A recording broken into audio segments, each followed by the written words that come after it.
Hello, good morning. In this video, I'll be talking about how to plot a linear graph with Excel, how to get your slope, how to get the intercept, and then the equation of the line with your graph with Excel.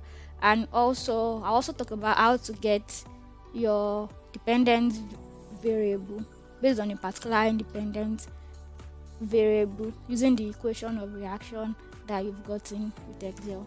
So let's go. The first thing you need to do is to actually have your value specify like this in Excel, and then you have to determine which one you want to be the x-axis and then which one you want to be the y-axis on your graph. So a linear graph is that graph that we do plot by hand on a graph sheet. So you can also plot that type of graph with Excel and then just print it out instead of going through the stress.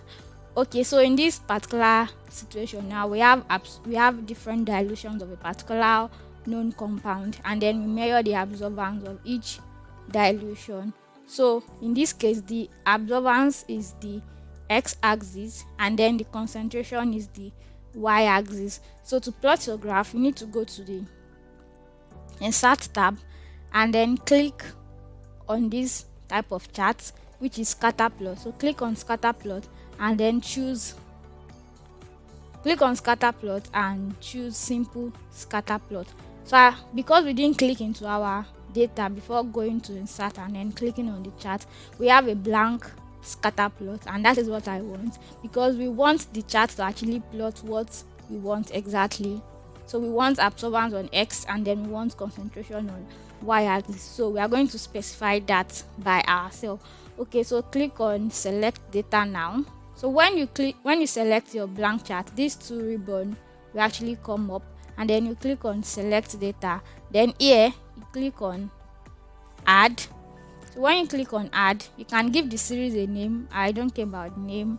So okay, maybe I just want to call it concentration. Let's see.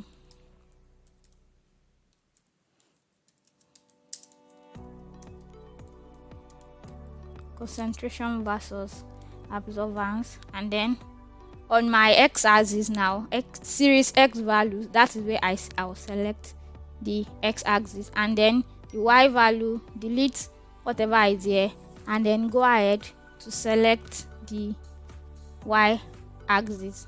So I'll do that again and click on OK, and then you can see that something is already coming up on our chart. Then OK again, and then we have this. So how do we plot our line of best fit? So you only need to click on this plus and then click on trend line, and then the line has been plotted. So how do we get the equation for this line? So here on the trend line, click on this and then click on more option. So after that, this will come up. Most likely it will be here, so make sure it is on this, because if it is on these ones you will not get the settings we want. Make sure it is on this, and then you see that the trend line option is linear. What if your graph is a curved graph? You have options to choose this or this, and then it will also plot the right line for you. But we are dealing with a linear graph today, so we don't have any issue with this place. So if you come down, you will see set intercept. We don't need to set intercept. You need to set intercept if your graph must pass through 0, so you can force the line to pass through 0. So what we need now is to display the equation of reaction, not equation equation of the line on the chart. And then if you want to see the r-square value also, you can click on that. So now we have our equation of reaction, and then we have the r-square value.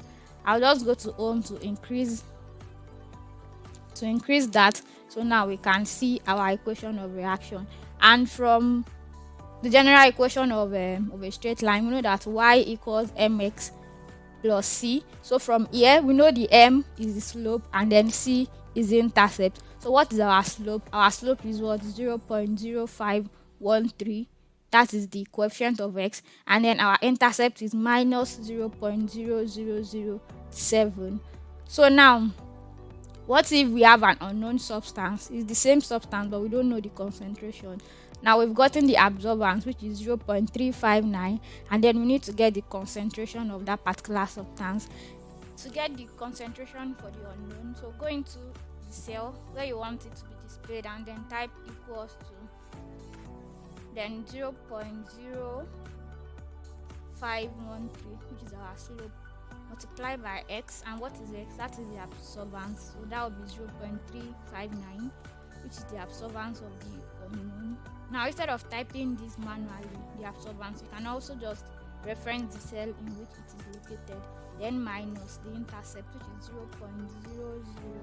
0.007.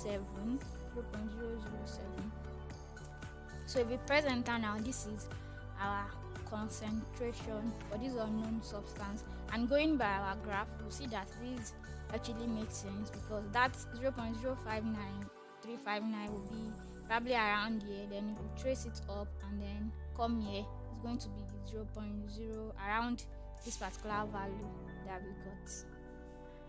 So what if you actually plotted your graph with Excel like this, but you need to actually submit something? I mean, you can't submit the Excel sheet to your lecturer, so you can save this graph as a picture by clicking on it, then you right click and then choose save as picture.